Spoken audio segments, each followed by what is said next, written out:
Next is future continuous tense students कि direct में she said Sudhir will be reading a book.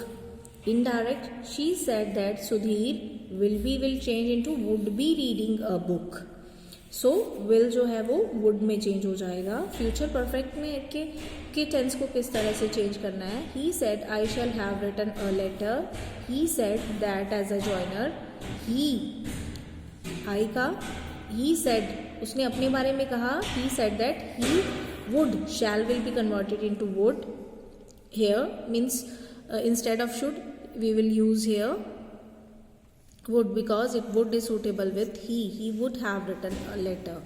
So future perfect continuous tense में direct में she said I shall have been writing a letter for 10 minutes.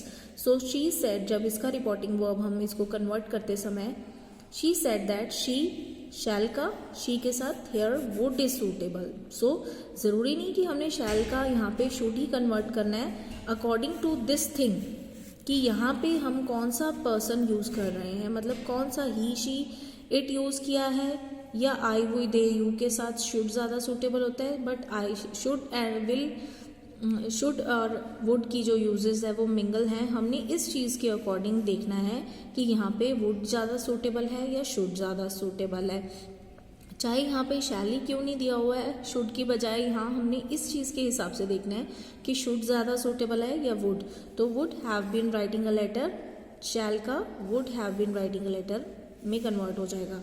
So students नीचे जो ये table दिया गया है प्रोनाउंस ऑफ फर्स्ट पर्सन्स, ये tables जो दिए गए हैं इन टेबल्स को आप लर्न करेंगे. इससे ही आपको आइडिया होगा कि किस तरह से हमने फर्स्ट पर्सन को किस में चेंज करना है, सेकेंड का पर्सन को किस में चेंज करना है और सेकेंड पर्सन के प्रोनाउंस को किस में चेंज करना है और हमने थर्ड पर्सन को किस तरह से चेंज करना है. ये आपको पर्सन्स वाले टेबल्स जो है ये आपको लर्न करनी है कि first person.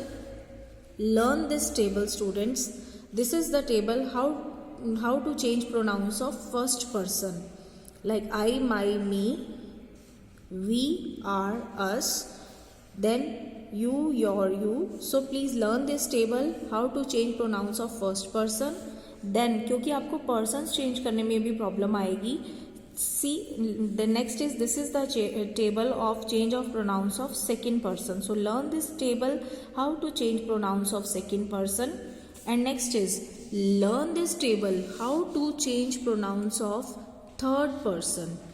So next is this table I have already clicked a pic and sent to you. So how to change these words from direct to indirect speech. Learn these tables. These are the words which we change from direct to indirect, which we change in direct speech to indirect speech. So please students learn these tables, then only you will come to know how to change persons. Next is next is students, let me tell you how to convert interrogative sentences from direct to indirect form. As you have come to know how to change reporting verbs आपको समझ आ चुकी हैं और मैंने आपको पहले video में ये समझाया था कि डायरेक्ट स्पीच की जो हमने सबसे पहले इन्वर्टेड कॉमास वाली स्पीच को हमने चेक करना है कि ये स्पीच जो है किस टेंस में दी गई है. ये स्पीच जो है इसका टेंस तो चेक करना ही करना है, साथ साथ हमने ये देखना है कि ये किस कैटेगरी के सेंटेंसेस में आता है. और अब हम ये देखेंगे कि किस तरह से इंटेरोगेटिव सेंटेंसेस को इनडायरेक्ट फॉर्म में किस तरह से चेंज किया जाता है. तो सबसे पहले he said to me where are you going. He said to me where are you going. तो ये सबसे पहले मैंने आपको समझाया था कि किस तरह से असर्टिव सेंटेंसेस को कन्वर्ट करते हैं डायरेक्ट से इनडायरेक्ट स्पीच में. अब मैं आपको ये अंडरस्टैंड करवा रही हूँ कि अगर ये पार्ट जो है इंटेरोगेटिव फॉर्म में हो तो उसको किस तरह से हमने डायरेक्ट से इनडायरेक्ट स्पीच में कन्वर्ट करना है.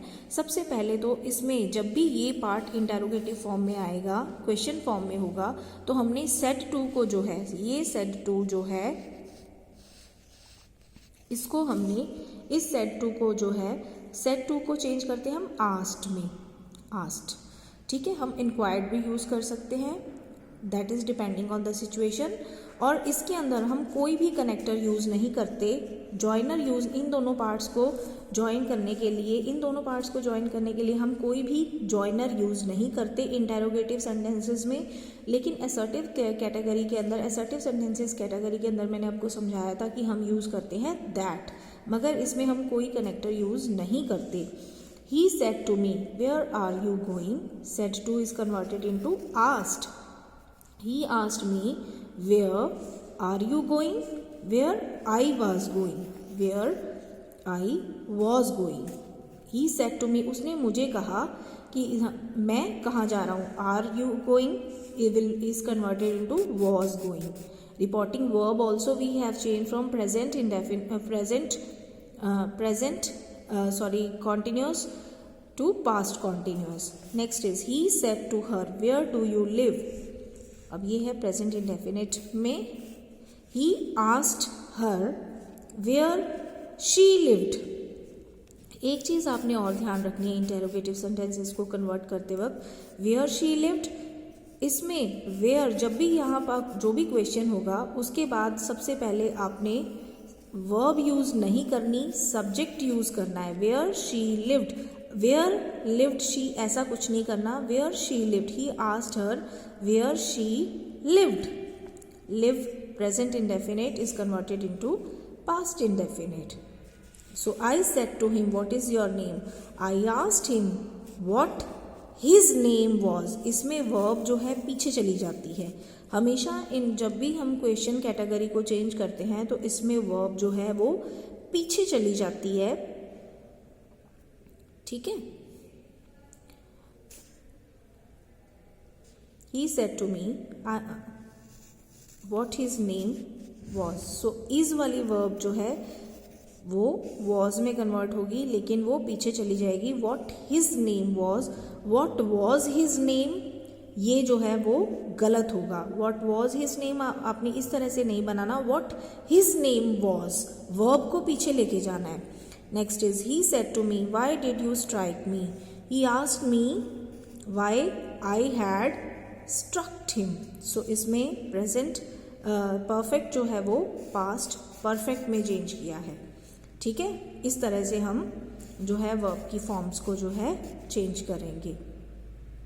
सो नेक्स्ट स्टूडेंट्स, जब भी एक और चीज़ मैं आपको बताना चाहती हूँ कि अगर क्वेश्चन जो है, जैसे कि आप ये देख रहे हैं कि कभी भी हम इंटेरोगेटिव कैटेगरी के अंदर इंटेरोगेटिव कैटेगरी में जब भी ये पार्ट होगा